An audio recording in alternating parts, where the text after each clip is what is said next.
जय भीम साथियों, मैं रत्ना वोरा। मेरा YouTube चैनल आम्बेडकर कारवा में आप सभी का बहुत बहुत स्वागत है। साथियों, बाबा साहेब आम्बेडकर की जीवन चरित्र की पिछली श्रृंखला में हमने देखा कि किस तरीके से बाबा साहेब आम्बेडकर कोलंबिया यूनिवर्सिटी गए और वहां पर उन्होंने किस तरह से अपनी पढ़ाई पूरी की। साथियों, इस वीडियो में हम जानेंगे कि बाबा साहेब आम्बेडकर जब अपनी कोलंबिया यूनिवर्सिटी की पढ़ाई पूरी कर वापस आए तो भारत देश में कहाँ ठहरे, किस तरह से ठहरे और क्यों संकल्प दिवस मनाया जाता है। 23 सितंबर हर साल संकल्प दिवस मनाया जाता है और ये संकल्प दिवस कहाँ मनाया जाता है, इन सब विषयों के बारे में इस वीडियो में मैं आपको बताऊंगी।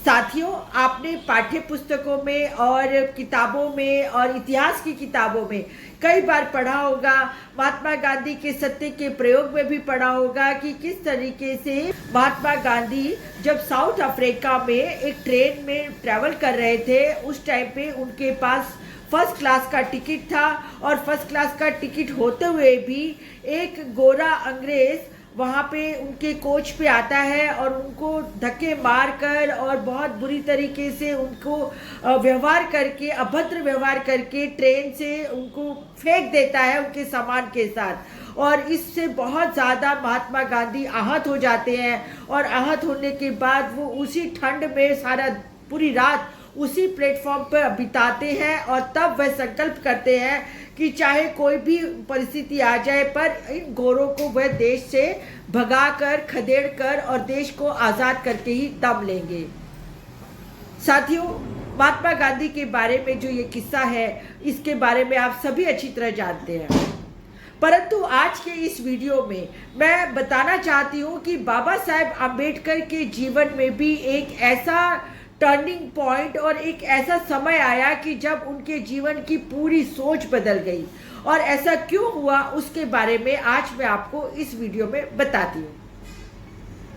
साथियों, जैसा कि मैंने पिछली वीडियो में बताया था कि जब बाबा साहेब आम्बेडकर को स्कॉलरशिप दी गई तो सयाजी राव गायकवाड़ जो बड़ौदा के महाराजा थे, उनके बीच और बाबा साहेब आम्बेडकर के बीच एक शर्त रखी गई कि जब वो पढ़ाई पूरी करके आएंगे तो 10 साल उन्हें बड़ौदा में नौकरी करनी पड़ेगी। तो इसी शर्त के अनुरूप जब बाबा साहेब आम्बेडकर भारत आए तब वह मुंबई से बड़ौदा आ रहे थे अपने भाई के साथ और वह आने वाले हैं, इस बात की जानकारी सयाजी राव गायकवाड़ ने अपने दरबारियों को दे दी थी और कहा था कि उनको लाने का, उनको रहने का पूरा सब बंदोबस्त किया जाए। परंतु जैसा कि आप जानते हैं कि पूरे बड़ौदा शहर में इस बात की बहुत चर्चा हो पड़ी थी कि बाबा साहेब आम्बेडकर एक अछूत है और सयाजी राव गायकवाड़ एक अछूत को अपने यहाँ नौकरी पे रख रहे हैं, इसकी चर्चा पूरे शहर में थी। और उस समय बाबा साहेब आम्बेडकर को वित्त सचिव के तौर पर नियुक्त किया गया था, अर्थात और आज के संदर्भ में देखा जाए तो उनकी पोस्ट एक कलेक्टर की कह सकते हैं या एक IAS ऑफिसर को तरह से उनको देखा जा सकता है। तो इस तरीके से जब बाबा साहेब आम्बेडकर ट्रेन से बड़ौदा पहुंचे अपने भाई के साथ तो किसी ने उनको रिसीव करने कोई नहीं आया।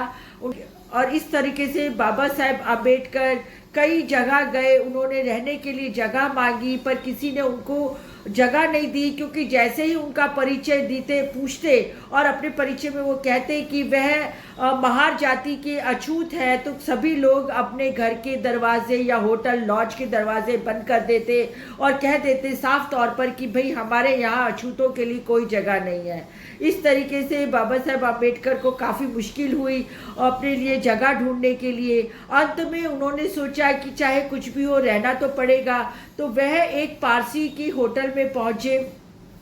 और जब पारसी ने उनसे उनका परिचय पूछा तो उन्हें ना चाहते हुए भी झूठ बोलना पड़ा और उन्होंने बोला कि मैं हिंदू समाज का हूँ और स्वर्ण समाज का हूँ। और उसकी ये बात बाबा साहेब आम्बेडकर की इस बात को सुनकर पारसी ने उन्हें रहने के लिए एक कमरा दिया।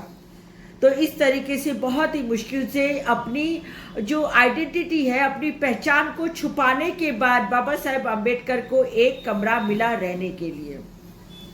उसके बाद जब बाबा साहेब आम्बेडकर अपने ऑफिस में जाते तो क्योंकि पूरे ऑफिस में पता था कि अब बाबा साहेब आम्बेडकर अछूत हैं, महार जाति के हैं, तो उनके जो जितने भी स्टाफ था वो उनसे बात नहीं करता था और चपरासी भी उनकी फाइल उनको हाथ में ना देकर टेबल पे फेंक के फाइल पकड़ाते थे। उनके लिए पानी की भी कोई व्यवस्था नहीं की जाती थी और यहाँ तक कि जब वे चलते हुए ऑफिस आते तो सभी लोग ऑफिस में उनसे दूर हो जाते ताकि उनकी परछाई भी उन पे ना पड़ सके। तो इस तरीके से बचपन से जो बाबा साहेब आम्बेडकर ने छुआछूत भेदभाव को अनुभव किया था, वह अनुभव उनको यहाँ पर नौकरी करते हुए भी हुआ।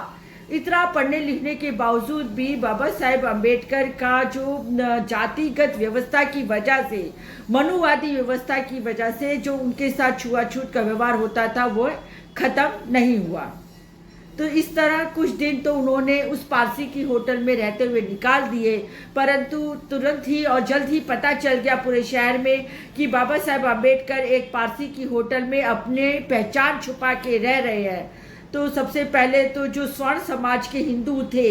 वह लोग बाबा साहेब आम्बेडकर के लिए वहाँ पर पहुँचे और उन्होंने इस पारसी मालिक को बताया कि यहाँ पर आप अछूत को रखे हुए हैं तो उसको निकालिए। तो सभी लोग हाथ में लाठी इत्यादि लेकर रात को वहीं पहुंच गए और रात ही को उन्होंने बाबा साहेब आम्बेडकर का दरवाज़ा खटखटाया रूम का और उनसे कहा कि आपको यह रूम छोड़ना पड़ेगा, ये होटल छोड़ना पड़ेगा।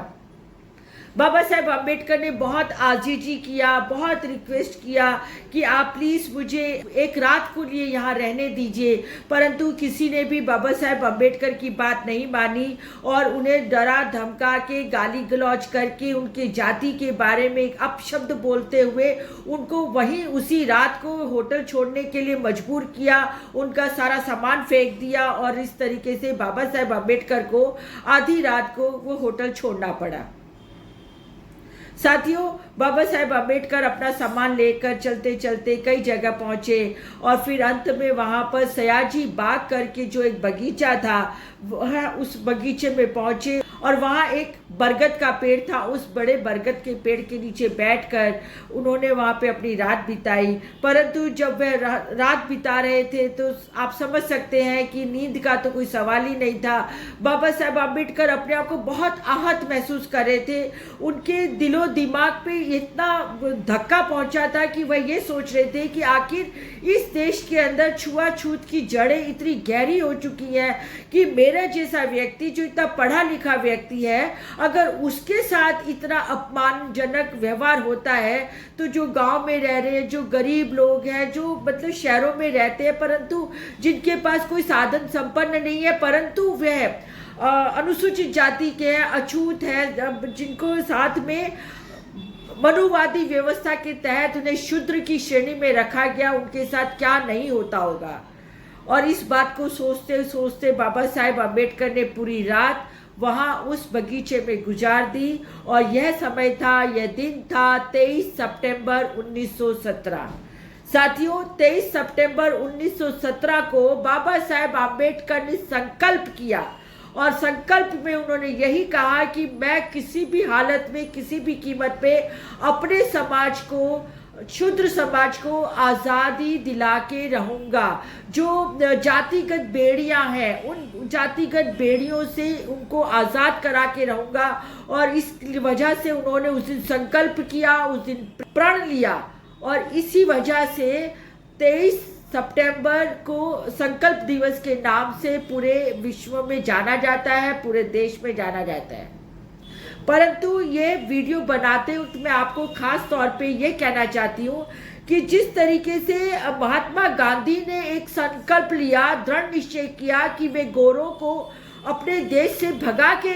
ही दम लेंगे, उसी तरह बाबा साहेब आम्बेडकर ने भी एक संकल्प लिया कि वे अशूद्र समाज को जातिगत बेड़ियों से आज़ादी दिला के ही रहेंगे। परंतु महात्मा गांधी के संकल्प को पाठ्य पुस्तकों में, किताबों में, इतिहास में सब लोग जानते और पढ़ते हैं। दूसरी ओर बाबा साहेब का जो संकल्प था उसके विषय में इतनी ज़्यादा जानकारी लोगों को नहीं है। इसी वजह से मैंने ये वीडियो आज आप लोगों के बीच में बनाया है।